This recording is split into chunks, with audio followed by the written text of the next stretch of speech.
everyone. Welcome back. We are here in episode 83. So excited to talk about letting go of being a good person.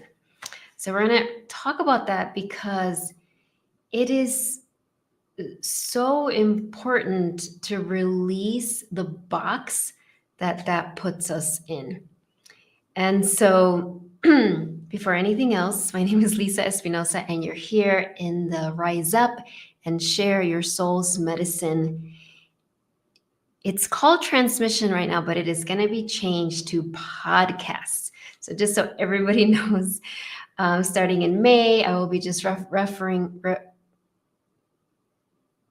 calling it a podcast because transmission, the word is a little long, even though I absolutely resonate with that word of transmitting, broadcasting, not just information and content, but energy, right? This vibration that's really important to me. And at the same time, I realize that as more new people start to come into my orbit, I find myself having to explain that over and over as opposed to just saying podcast, and people can wrap their mind around that. So this will be episode 83 of that podcast. Those of you who have been with me for a long, long time know I still have the Soul Studio for Your Career podcast. There were 12 episodes of that podcast, which were amazing, really aligned with my first book, Answering Your Inner Calling. And you can find that podcast on Spotify, Apple, on my website. So that is still available for you to reference. But today, what do we mean? So why was I guided to talk about this? And so the first thing is to really understand that society, religion has really used that label of being a good person as really as a box, as a barrier, as limitation, especially for women, especially for spiritual women, especially for women who are healers, wellness professionals, or, I like the word priestess.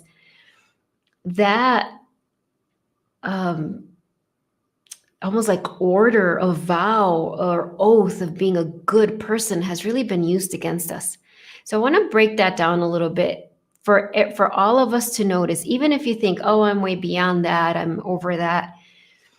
Or if you feel the other way, like, oh, but I do want to be a good person. I want to break that down. What do I mean by that? What is the shadow side of that? What is the inversion of something that I really believe comes from a very pure place, like a pure longing to be of service?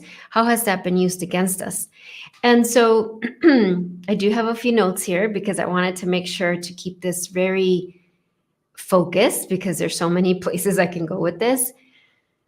So these are some of the things when I thought about, like, well, how has that good person label been used against us? And I want to share when I came up with this topic, like, it's not just me, it's coming from my soul. And I really feel it's coming from the oversoul of all of you who are guided to watch this, whether you're here live or you're watching the replay. And I feel like it's really coming from the Divine Mother, because that is, over the years, I've learned that that's part of my mission, part of my medicine is really bringing in her wisdom, her frequency. I'm not in any way suggesting I'm the only person who's doing this. I'm just saying that is part of my purpose here on earth.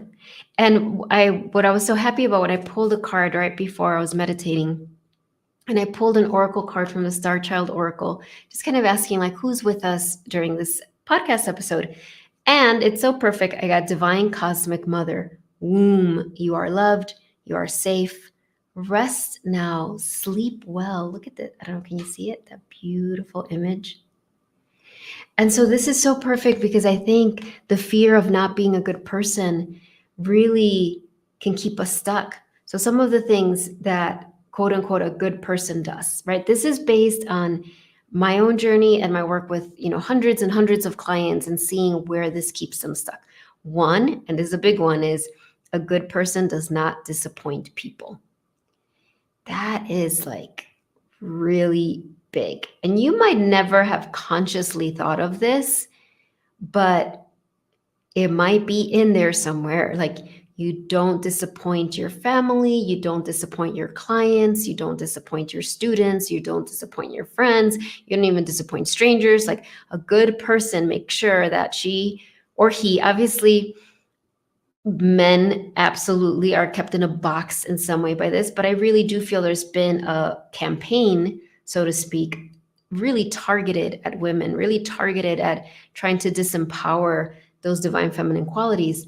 So, this fear of disappointing people, oh my gosh, it can keep us from creating the changes we need to create, from setting boundaries. And so, that's number one. And these aren't necessarily in order as like this is the biggest one, but this is how they came to me.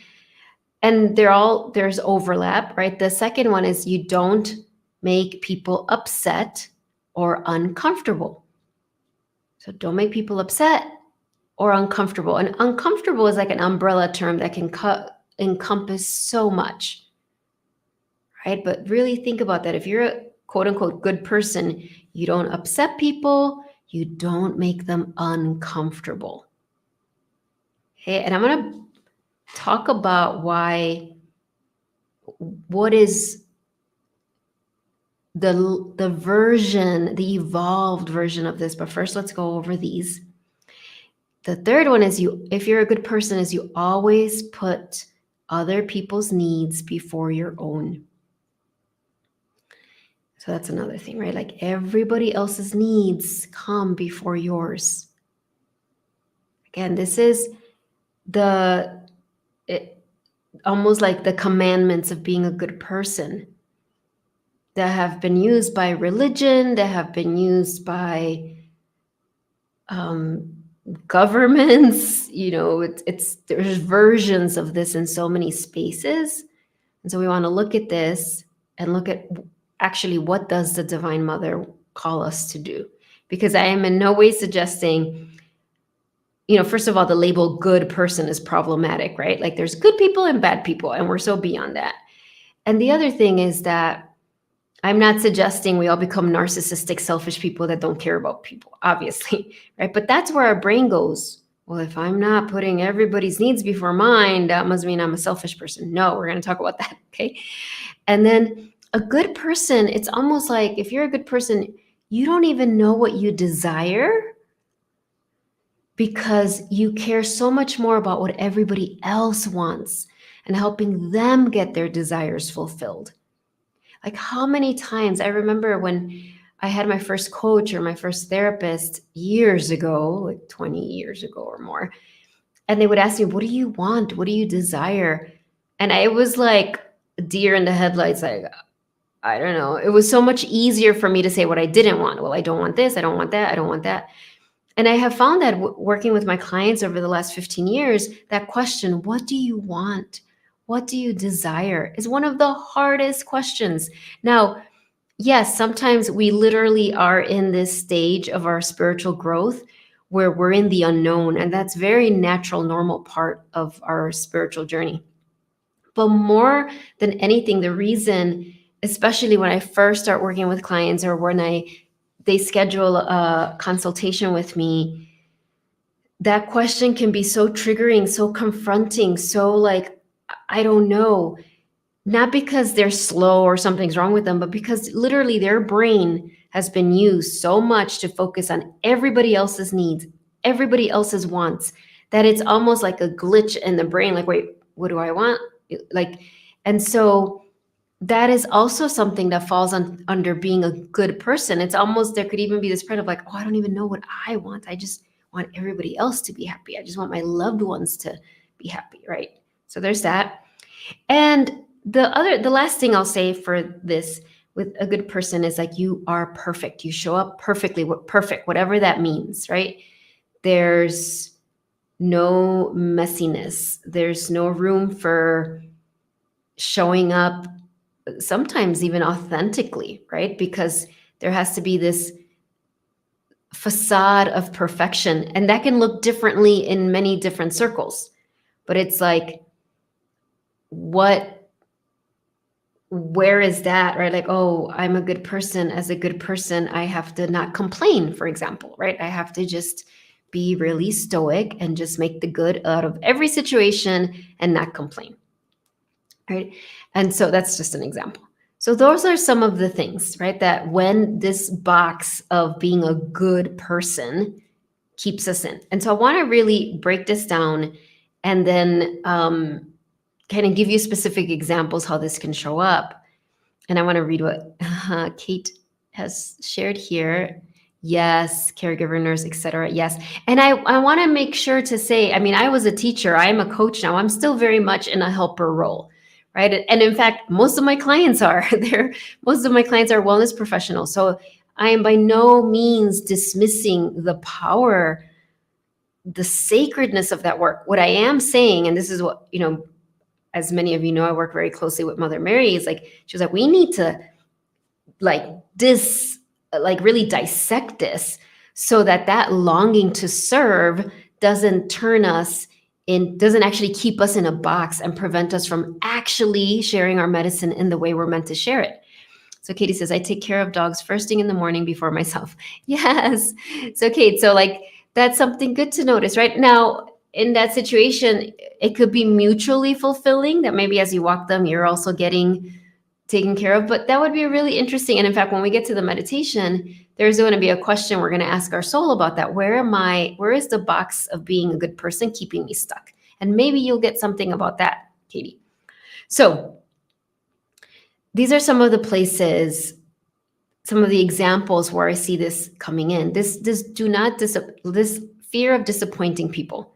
One of the things I coach my clients with the most is, not that I'm saying you gotta love disappointing people, but being able to at first at least even tolerate it. That the journey to sharing your medicine is gonna involve disappointing people. There are people who are gonna want you to stay the same. I mean, you can even see this in the masters that have lived before us. You can look at Ascended Master Jesus. There were so many people that were disappointed in him, right? So many followers that were like, hey, you need to be more of a warrior. You need to go and, fight these Romans. They were disappointed that he was like, nope, his approach was very different, right? So disappointing people, if you look at history, people who've done great, amazing things, there's always been part of their journey where they disappoint others. And so we need to build our capacity to do that.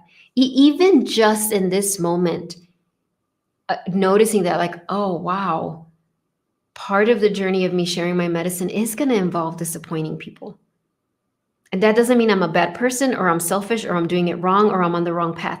I think that's the key with this podcast episode, is like for you to know, because a lot of times when I'm working with my clients, or especially right at the beginning where they're like, well, I really feel guided to take this step, but I know so many people are going to be disappointed. So that must not be the right step, right? I must first do this or this, but knowing like, no, actually part of the journey is going to be disappointing people. I remember I've shared this example many times, but when I was teaching a meditation class back when I lived in Chicago in person, and it was very much, I got to a point where I realized I had to step away from that class. And I disappointed a lot of people. I disappointed a lot of people who wanted me to continue teaching that class, who really valued it. I disappointed, other, colleagues that were disappointed. And I had to be with that and still take the step, which for me was very clear that as much as I had loved that class and as successful as it had been, it was taking time for me that I needed to devote in a different area of my business, of my career, that ultimately led to me helping more people. That's the key with this, for you to understand that when we let go of the label of being a good person, what do we embrace instead? We embrace instead being a soul-led person. Can you be a soul-led person? Can you be a disciple of your soul? A student of your soul? A person that is so devoted to your soul that you create miracles for the world. And so we need to understand that we let go of the label of being a good person and we embrace, oh, can I be a soul led person? That's what the world needs. That's what the ascended masters like Mother Mary are saying. That's what the Divine Mother in this beautiful card that I pulled for this episode is she saying, yes, yes, this is what it takes. This is what it requires. And it's really, this one about making people uncomfortable. Again, I am not suggesting, because I do think there is a culture right now of shocking people, right? Like I'm going to shock people to get that shock value and attract an audience. That is not at all what I'm suggesting. But when I talk about uncomfortable, is that whatever your medicine is, of course, medicine, when we take medicine, just think about medicine. When you take a Tylenol for a headache or whatever medicine, it helps us feel better, right? So, of course, your medicine is here to soothe, to comfort, to inspire, to awaken, all of those things. And part of that process is discomfort. If we're always comfortable, we're staying the same and there's no growth. So there is a level of discomfort, of stretching that our medicine is here to bring. It's like we're these alarm clocks. We're here to wake people up, and you will do it in your own way. It doesn't have to be beating people over the head or, like you must listen to me. I mean, that's not what this is about. But there will be things that you say or you do that will make people uncomfortable. Even if you don't say anything, maybe it'll just be the way you live your life. Like, how dare she start, sharing a blog? Who is she to do that? Or, how dare she, say that she's going to write a book? That's great. How dare she leave her job? That was like such an amazing job. That's wrong. And people get uncomfortable. And the only reason people get uncomfortable when we're following our soul is because they have something they're being guided to do and they're not allowing themselves to do it. Right. So we can have a lot of compassion for it. But that's what I mean about that we need to be willing to make people uncomfortable.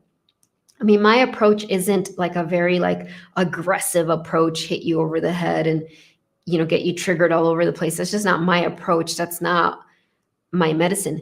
But I definitely trigger people. There's definitely been people that come into my orbit and are kind of like, I don't know about this, following your soul's guidance. I don't know about this, connecting with the ascended masters. I don't know about disappointing people. Like, I'm not sure about that. Now they might stay and they might listen to more and be intrigued and realize like, wait, I think this is a message for me. Or they might run for the woods, right? And be like, nope. And so there's always a level of being willing to make people uncomfortable. And what I'm remembering right now is this one book I read. Actually, I think it was two of her books, Immaculée Ilibagiza. I'm saying it as close as I can. She's this Rwandan woman author who survived the Rwandan genocide. I'm not going to go into all the history of that, but it was horrific. She wrote her memoir, and there's two parts to it. And, she lost her family in a really brutal way in that genocide.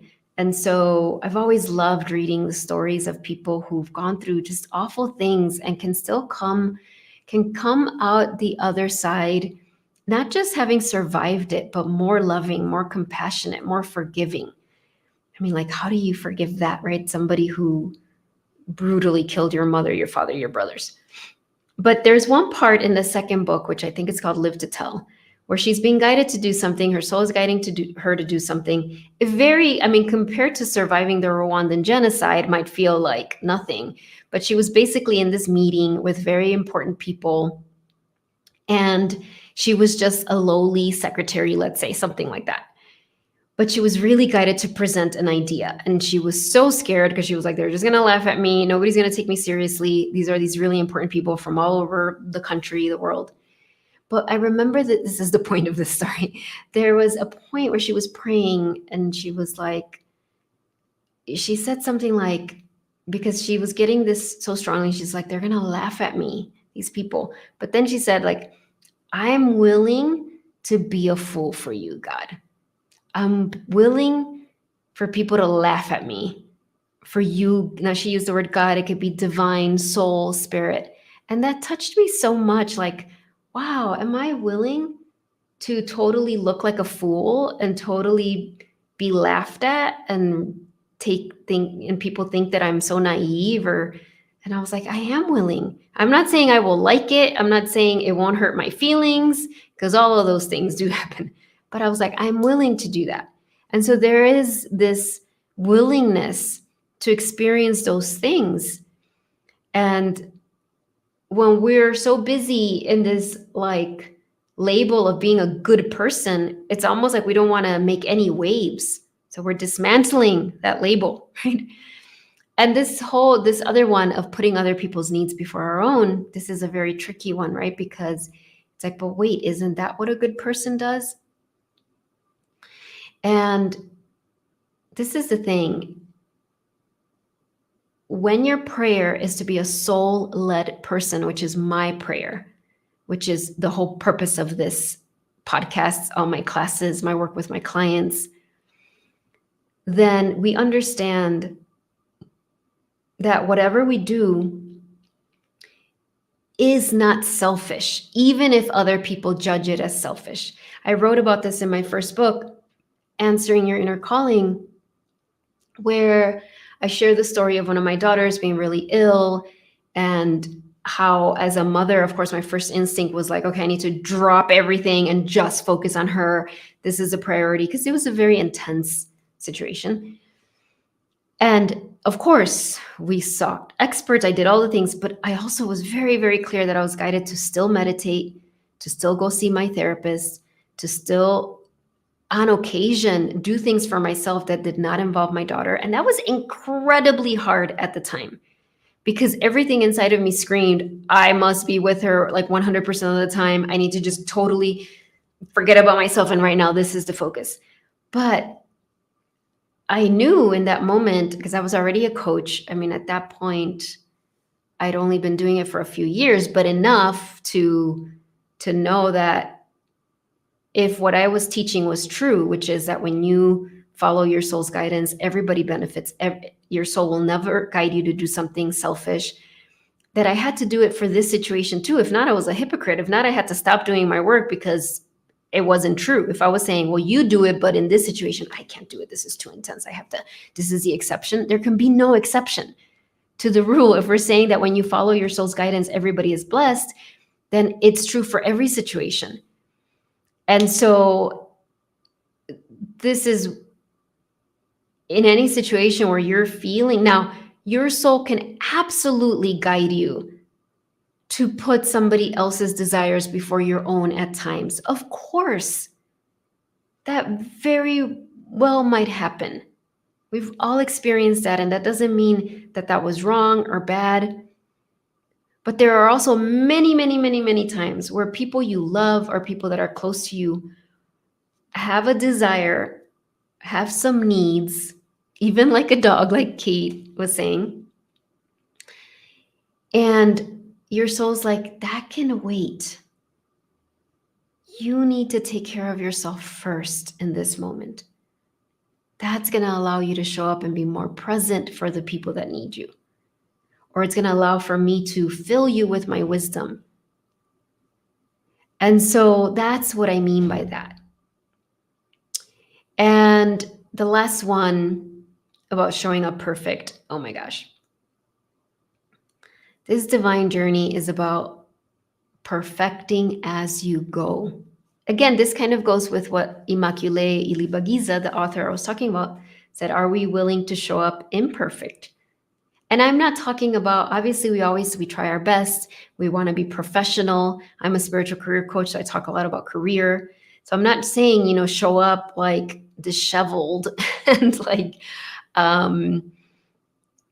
however, that perfectionist box is a tricky, tricky box, right? And I've said many times, you can go on my YouTube channel and go back to the first lives I ever did or recordings I ever did. And they were not perfect by any means. I'm not saying I'm perfect now, but back then they were definitely, from my background behind me, from the way I set up my camera, from the way I even expressed myself. It wasn't sloppy by any means. I showed up as best I could, but it wasn't perfect. I was nervous. I said a lot. I kind of rambled around what I was trying to say more than I do now. There was like, but I knew, my soul had been guiding me, like, get on. At that point was Facebook Live. You need to start these and you will perfect and refine as you go. And so there had to be a willingness of me to show up, not perfect, to just show up and figure it out as I go. And so that is really essential. So wherever you're waiting for it to be perfect, whether something in you, well, I need to lose weight, or I need to have better clothes, or I need to take more training, or maybe some situation in your life that you're like, well, I need to wait for this situation in my life to be perfect, my house to look better, whatever, you can fill in the blank. But your soul would never ask you to do something if your soul didn't know you were ready. And 99% of the time, your soul knows you're ready before your ego structure does, right? So as you can see, these are the incredibly important reasons why we must dismantle that being a good person label, box, oath, vow that we probably took in other lifetimes, and really step into, like, I want to be a soul-led person. Like, I often think about, I mean, I don't even know after death what kind of funeral I would want. But if, let's say I had a traditional funeral, which I don't want to have a traditional one, but somebody was reading my eulogy, would I want the thing that was said about me is like, oh, she was such a good person? I was like, no, I don't want people to say that. I want people to say, she was so brave, she was so courageous, she followed her soul, she inspired people, she woke people up, she whatever, I don't know, fill in the blank. So for you, is start to think about that, and maybe you have thought about that. And so we're going to go into our meditation right now, and have your soul give you some guidance here. All right, so I invite you to take a few cleansing breaths.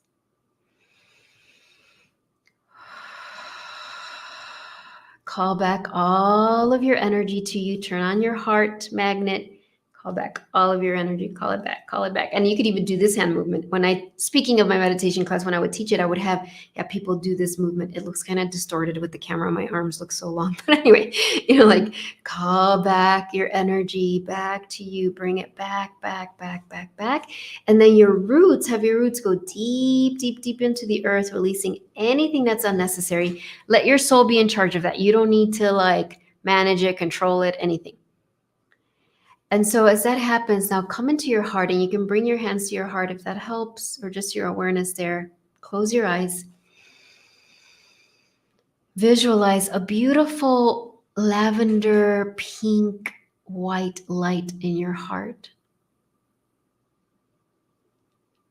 And this lavender, pink, white light just radiates out of your heart, creating a spotlight in front of you. And it's like a field of lavender. And if you've ever seen lavender, it's so pretty, it smells amazing. And you're there surrounded in this beautiful lavender. And lavender has so many medicinal qualities.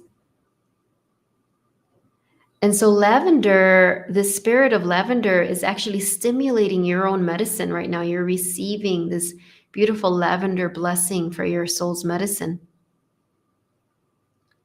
And just allow that to happen as you stand there, before you appears your beautiful soul. And maybe your soul looks just like you, just kind of radiating light, or maybe your soul looks just like a pillar of light, right? Your soul is formless, but it can appear in any way. And so as you connect with your soul, we also welcome the Divine Mother, and the Divine Mother can come in so many forms. And I just welcome her as Mother Mary, who talk about understanding what it means to be put in a box. Right? This ascended master that is Mother Mary, this priestess that is Mother Mary, who has the religions have tried to put in a box, but she's so beyond that. And so we welcome her beautiful resonance here and your beautiful soul as you ask this question, and you could direct it to your soul or to Mother Mary or any other divine being that loves you unconditionally, to Spirit, to God. So, beautiful soul, where is that box of being a good person? Where is it holding me back? Where is that programming, we can call it, of being a good person holding me back or keeping me stuck? And receive that answer in your heart right now, whether you hear it or not. Just know your soul is beaming the answer in your heart.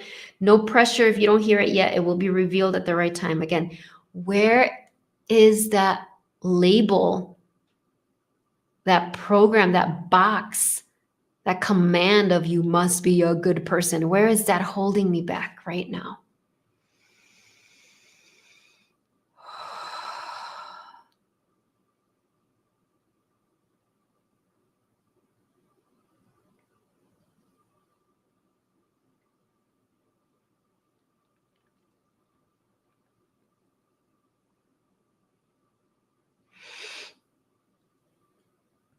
And now you're asking, beautiful soul,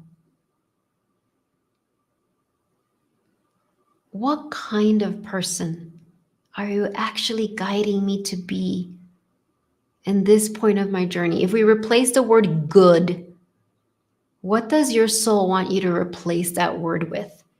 Is your soul guiding you to be a courageous person, a loving person, a creative person, a brave person, a bold person? What is your soul guiding you to be? Have your soul fill in the blank.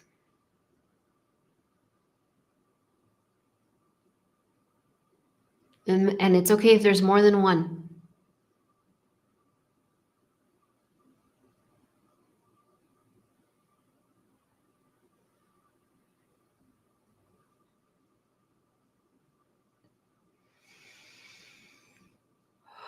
And just receive that seed in your heart.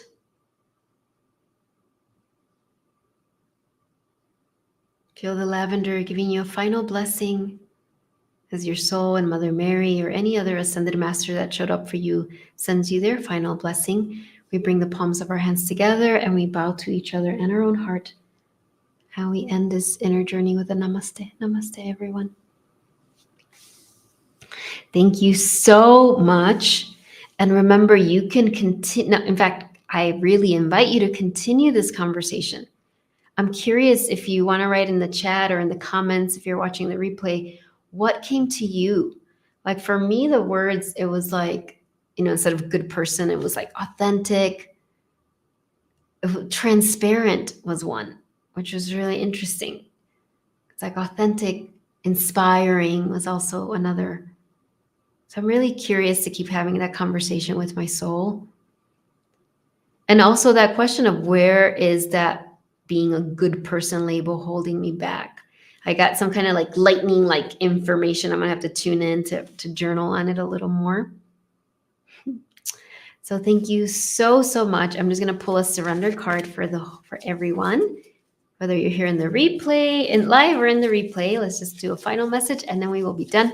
Oh, please remember, if you need help with any of this, right? All the mind chatter, the emotions that can come up when you're thinking of connecting with your soul's guidance and following its guidance to share your medicine, I can help you. I would love to talk.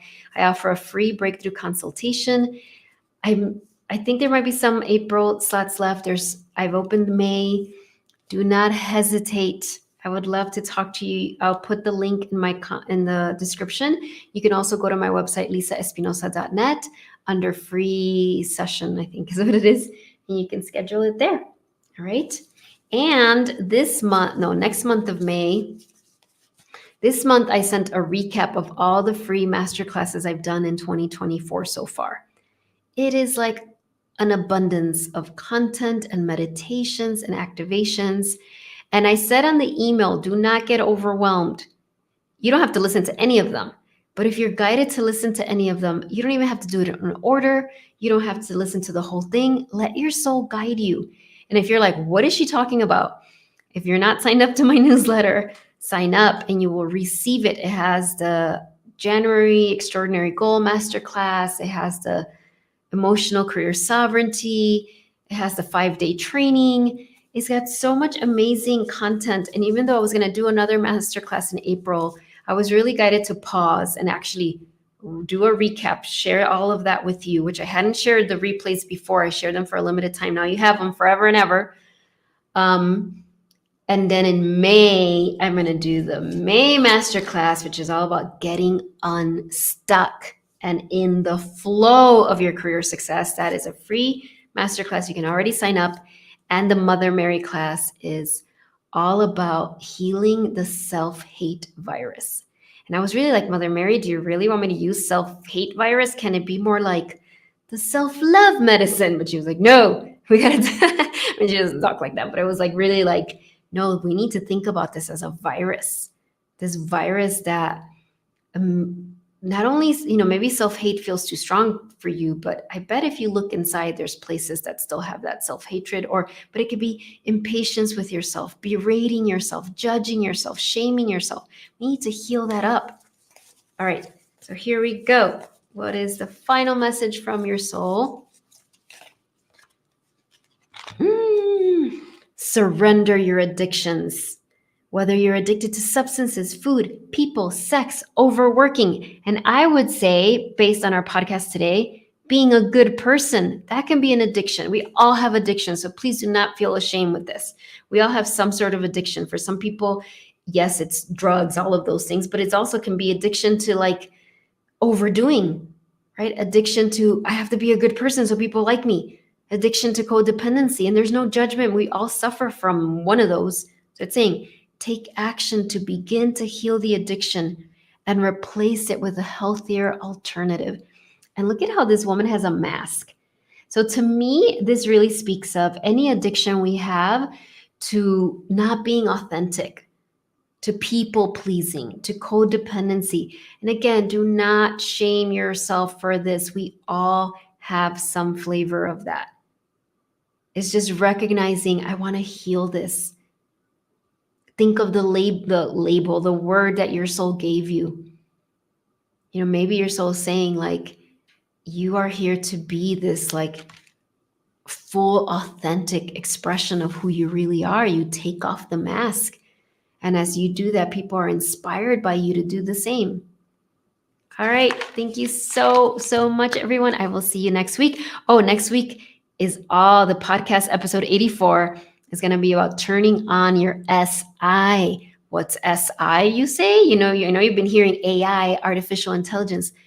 All AI is an attempt to imitate what is already inside of us, which is our SI, our soul intelligence. So I want to be talking about that next week. All right. Bye, everyone. See ya. Thank you so much, Kate, for being here. Bye. And anybody else who's here. Bye-bye.